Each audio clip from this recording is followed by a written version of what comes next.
Bonjour et bienvenue pour une nouvelle vidéo, 10 questions en 5 minutes, toujours signé le blog du dirigeant et toujours accompagné de Laurent Dufour. Bonjour Laurent. Bonjour Evelyne. Donc aujourd'hui, on va parler des SCI. Tout à fait. Donc qu'est-ce qu'une SCI? C'est une forme juridique dédiée aux opérations immobilières qui peut servir soit à créer un patrimoine immobilier, soit à gérer ce patrimoine immobilier. Et dans quel cas faut-il créer une SCI?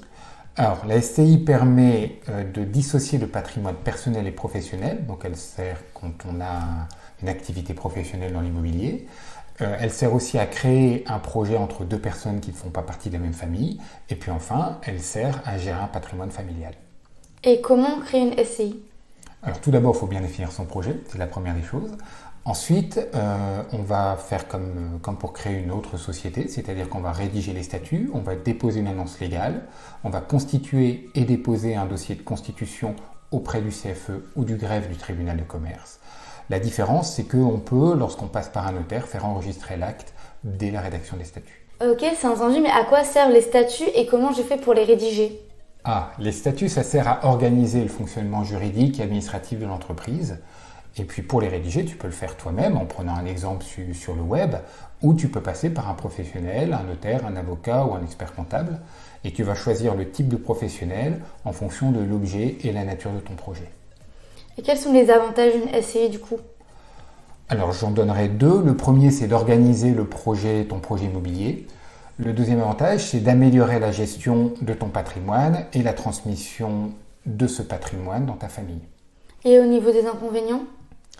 Alors, la création d'une SCI entraîne la création d'une personne morale et donc des coûts et des formalités. Et puis ensuite, il faut faire vivre cette personne morale, notamment sur le plan annuel, en ayant une comptabilité et en ayant un suivi juridique. On parle de SCI, mais peut-on faire de l'immobilier avec un autre type de société? C'est possible, mais c'est rarement conseillé, tout simplement parce que les SCI ont des activités non commerciales, alors que les autres sociétés ont des activités généralement commerciales. Et qui pourrait être intéressé par la création d'une SCI? Toute personne qui veut créer un patrimoine ou gérer un patrimoine, c'est-à-dire acheter un bien immobilier, faire un emprunt, préparer des remboursements et puis louer ce bien. Et si moi je veux créer une SCI, comment je fais? Eh bien, d'abord, tu prépares ton projet, c'est-à-dire que tu vas choisir le bien avec attention, tu vas faire un prévisionnel, et puis trouver un emprunt à un taux intéressant. Et puis ensuite, soit tu crées ton entreprise seule et tu vas sur une plateforme en ligne, tu crées ta SCI et ça te prend quelques heures. Soit tu passes par un conseil et à ce moment-là, que ce soit un avocat, un expert comptable ou un notaire, il va t'accompagner dans tes démarches. D'accord, mais est-ce que c'est technique? Ça dépend de ton projet. Tu as des projets qui sont relativement techniques, tu en as d'autres qui sont relativement simples. Donc un projet technique, ça va être un projet qui va mettre en question des éléments comme la fiscalité ou des éléments comme le patrimoine. Et combien cela va me coûter? Combien de temps ça va durer?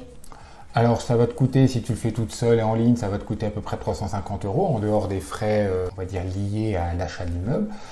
Si tu passes par un accompagnement, l'expert comptable va généralement te facturer ça avec la comptabilité, donc c'est relativement peu frayeux, mais ça coûte quand même à peu près 1 200 €.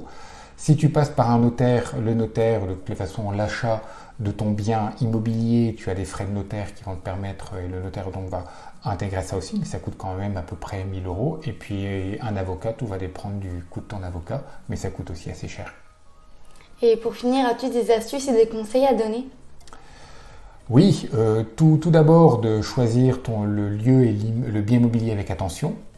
Ensuite, de trouver un accompagnement et de s'interroger sur le long terme. Et enfin, la dernière des choses, c'est de faire attention à trouver un outil de gestion qui va te permettre d'optimiser et de ne pas prendre trop de temps. Parce que ça peut être assez lourd de gestion. Donc avoir un bon outil de gestion en ligne peut être une très bonne solution pour t'aider.